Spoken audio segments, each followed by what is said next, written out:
ending to that series, if I might say so myself. The whole ending of that game just kind of seemed to jump out at us. Jat there was talking to Zion though, and Zion started out 3-0-0 on Mundo, but a lot of that can be attributed to Crumbs. Pobelter, before the game started, we said, what does Crumbs need to do? You said exactly that. Have a ton of early pressure in the lanes. Do you feel like that was just too much on the psyche of CLG? Yeah, I feel like it really hurt their mentality. Like, I feel like their mentality actually was just like shattered, after seeing Seraph in such a deficit. Dexter, like Krems just really outplayed Dexter early on. He sat in pretty much top lane, and Dexter was just roaming around the jungle trying to look for him, but he just kept coming top over and over again when Seraph desperately needed his help. And although he did end up going there, it was too late. Yeah, I think the pink ward coverage and the fact that they got the flash so early and then the camp was exactly what made that happen. And then Nunu, like you said, Crumbs, he's just farming the jungle up. And also, I think that's the best way to play against a Nunu because he will go counter jungle you. But if you make very aggressive plays on an aggressive early game champion, then you can completely negate his effect. And then you get 300 gold for Wraith gold. And they ended up letting Shifter back onto that Ziggs. It's someone that we said you can't let him have that. It's too easy for him to wave clear, push turrets effectively, and still play safe. So is that something that, we saw Link on Yasuo. We said he needed to be on a bit more of a playmaking champion, but he couldn't even split push against the Mundo there. So there's got to be some reservation on the side of CLG post-match in terms of that Yasuo into the Ziggs pick.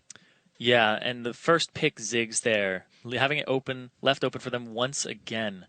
And, Shifter, he's played the Syndra, he's played the Ziggs. It's hard to ban him out unless you target all bans at him, but Zion Spartan draws some himself in this meta. So there's a lot of things you have to juggle in champions like, but I think that picking up the Yasuo for themselves, he didn't do too poorly on it. His backs at the end was a bad decision right there, but his farm, he was even with Ziggs in farm. He did a good job in that regard to the game, but there just wasn't a whole lot of pressure that he could apply throughout that early mid game that they really just got out rotated on. Like it was just the jungle pressure top, and then they didn't do anything else on the rest of the map. I think was a big deal. Well, leaving that Ziggs open, it kind of seemed like a dare, right? Like, hey, we'll leave this open for you, even though we know you have first pick. Go ahead and choose it, which it suggests to me that CLG had some kind of answer for it. Was the Yasuo that answer? Was the assumption there that he was going to be able to, give him pretty early in the game and maybe snowball that into late?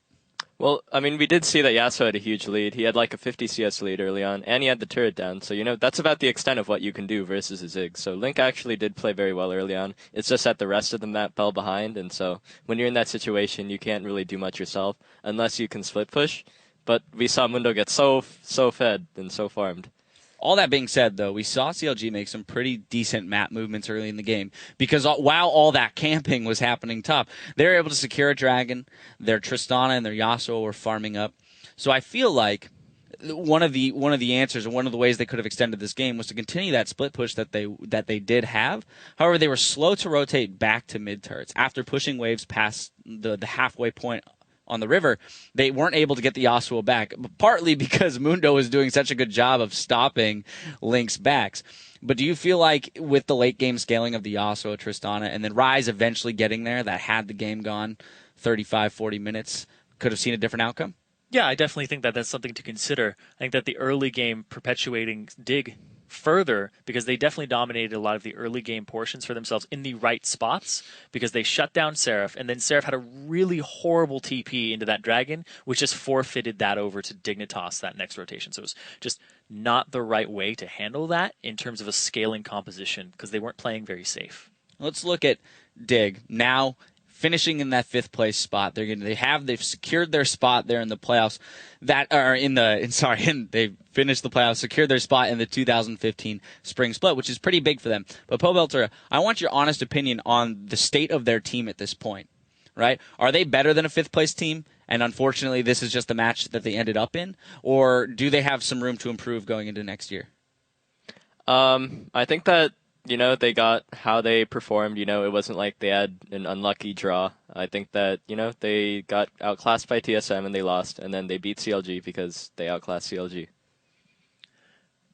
I think that on CLG's side of that, though, they went 1-6 in playoffs, which speaks a lot about the way the team is right now and what they have to do to get out of this slump. We're going to see them in relegations, and depending on what team that they pick, there's different strengths and weaknesses there. So I hope they get it together, and I hope they can figure out what they need to do to move forward. Well, then my final question to you, as one of our Challenger Series experts, looking at that promotion tournament, who do you see CLG looking at in terms of their first pick? Because they do have the benefit of choosing first which team they're going to play against. So which team do you feel they have maybe the best opportunity against? I think it's going to be Curse Academy. I think that's the team that they're going to go up against. Curse Academy did get second, but I think that Coast just had a bad day. They're a really good team, but they're a really good team 24-6. It was just that one day that they had a bad day. All right. Well, there you have it.